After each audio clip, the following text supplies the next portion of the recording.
Video start करने से पहले एक छोटा सा डिस्क्लेमर।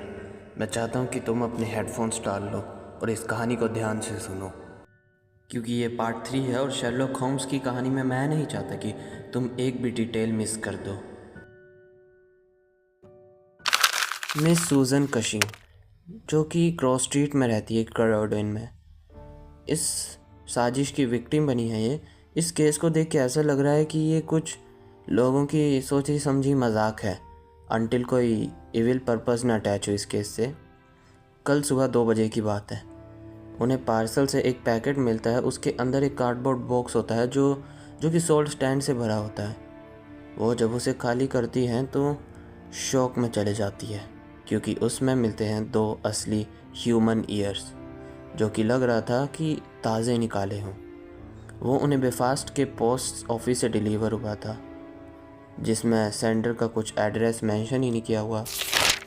ये केस और भी अनसुलझा हो जाता है जब हमें पता चलता है कि मिस सूजन कशिंग 50 साल की मेडन लेडी है, जो अब आराम से रिटायर्ड लाइफ एंजॉय कर रही है, और उनके जानने वाले भी थोड़े बहुत ही एक्वेंटेंस हैं जो कि ऐसा पोस्ट कभी भेज ही नहीं सकते।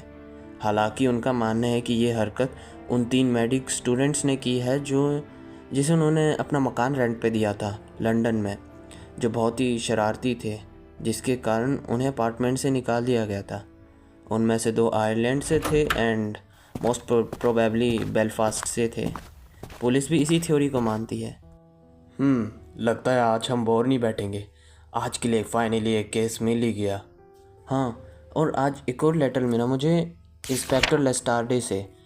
उसमें लिखा है कि इस केस से रिगार्डिंग हमें बेलफास्ट पोस्ट ऑफिस से भी बात की थी, मगर उन्हें कोई स्पेसिफिक नहीं पता। मुझे भी हालांकि मेडिकल स्टूडेंट्स वाली थ्योरी क्लियर लगी, और मगर अभी भी कुछ कह नहीं सकते। ये केस कहीं ना कहीं तुम्हारी फील्ड का लग रहा है। मैं चाहता हूँ तुम अपना थोड़ा सा टाइम इस केस को दो। तुम चाहो तो दिन में मेरे घर रह सकते हो या पुलिस स्टेशन में रहना। ये तो ऐसा लिखा है लेस्टारे ने, बाकी तुम्हारी मर्ज़ी है। वेल कुछ नहीं, मैं तो जा रहा हूँ। क्या तुम्हें क्या लगता है वॉटसन, तुम मेरे साथ आना चाहोगे नए एक्सपीरियंस का मज़ा लेने के लिए? वैसे मेरे पास भी कुछ करने के लिए है नहीं, तो शायद मैं भी आ ही जाऊँगा। तब तो ग्रेट यार। चलो तुम टैक्सी बुला लो, तब तक मैं कोट चेंज कर लूँ और अपना सिगार बॉक्स को भी फिल कर लूँ। और हाँ, मेरे जूते भी निकाल लेना, मैं टाइम लग जाएगा मुझे थोड़ा। जैसे ही हम ट्रेन से उतरे, अचानक से बहुत तेज़ बारिश चालू हो गई। ओह वॉटसन, मुझे लगता है ये बारिश हमें संकेत दे रही है कि कुछ खतरनाक होने वाला है। ओह वो देखो, वहाँ पे लेस्टार्डे हमारा इंतज़ार कर रहा है। होम्स ने ऑलरेडी लेस्टार्डे को लेटर भेज दिया था कि हम आने वाले हैं, इसलिए वो हमारा इंतज़ार कर रहा था। यहाँ के वेदर की बात करूँ तो काफ़ी ठंडा वेदर था हमारे टाउन के मुकाबले, जो कि बहुत गर्म है। 1-2 मिनट की वॉक के बाद हम क्रॉस स्ट्रीट में पहुँचे। स्ट्रीट बहुत लंबी थी, जहाँ 2 स्टोरीज़ के हाउसेस थे, bricked houses, neat and clean, जिनके बाहर कुछ औरतें गप्पे लड़ा रही थी। हम एक घर के बाहर रुके।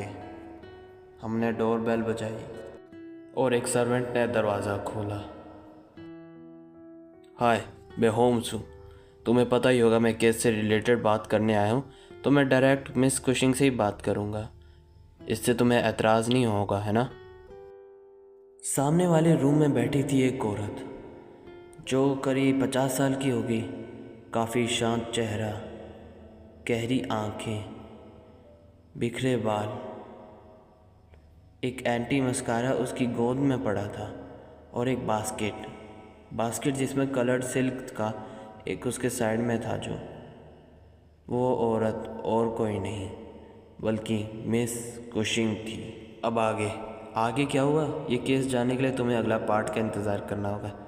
ऐसे थोड़ी बता दूंगा मैं सब कुछ।